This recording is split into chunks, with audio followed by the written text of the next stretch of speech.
I love comments like this because it really just lets us know how uninformed people are. And my heart really goes out to people like this because they think that they understand, but they really don't.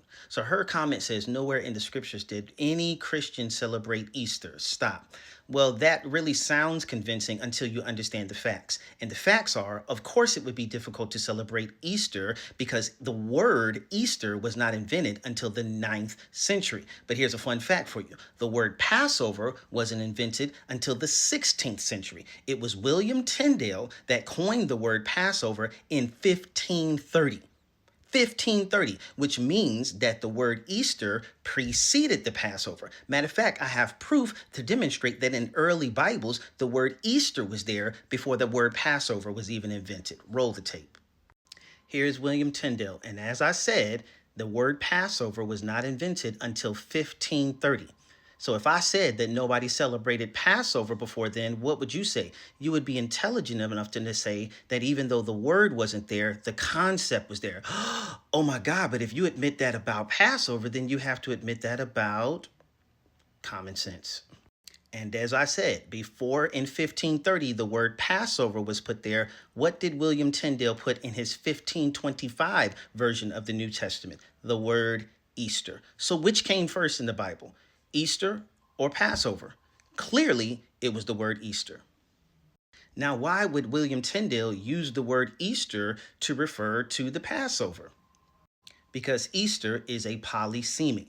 That is a word that has multiple meanings. I can run a marathon. I can run a meeting. I can run my mouth. All right. It's a word that has multiple meanings. And the word Pascha is a polyseme, which means that when it's referring to the Old Testament Jewish concept of the Passover, it uses that word Passover. But when Pascha is referring to Christ's resurrection, or what we would call Easter, it would use the word Easter. Both of them are literally meaning the Greek word Pascha or the Hebrew Pesach, but depending on what the text meant was depending on what they would say. Let's keep going.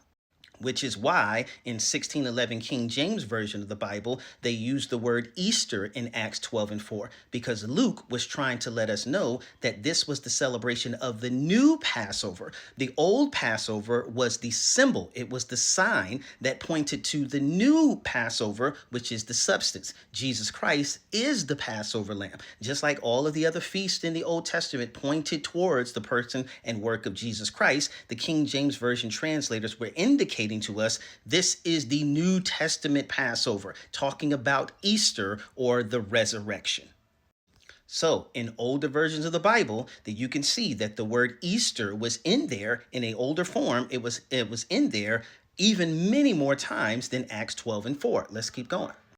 And you can continue to see how things progress and everything like that until we get to the 1611 King James Version of the Bible. So again, last line. In Hebrew, the word would be Pesach. In Greek, the word is Pascha. Latin kept the word Pascha.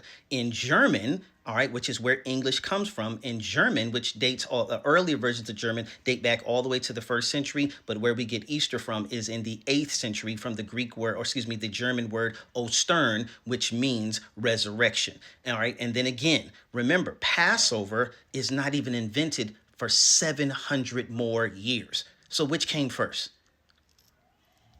And finally, another word for all of y'all Easterist pagan people.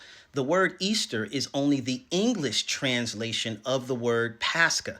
Almost every other language other than German, which of course what English comes from, other than German and English, everybody else uses some form of Pascha. So when you're talking about Ishtar and Yostra, nobody would have been referring to the English version of these words. They would have been using the Greek Pascha. So there's no way you can tell me that Easter comes from an older version of an Ishtar or a Eostra or an Ostara or Astarte or any of those other things, because they wouldn't have been using the English word that didn't develop until centuries later. So again, it doesn't make any sense. Y'all only sound smart in your echo chambers of Easterist pagan people who have not done any research, or who do a quick Google search on the internet, never look at where the sources come from, never look at where they're pulling their sources and getting their information from. We just look at a quick Google article that says, oh, Easter came from Eostra and Venerable Bede's quote, but never looking into to find out that there was only one source for Venerable Bede is the only source for Eostra.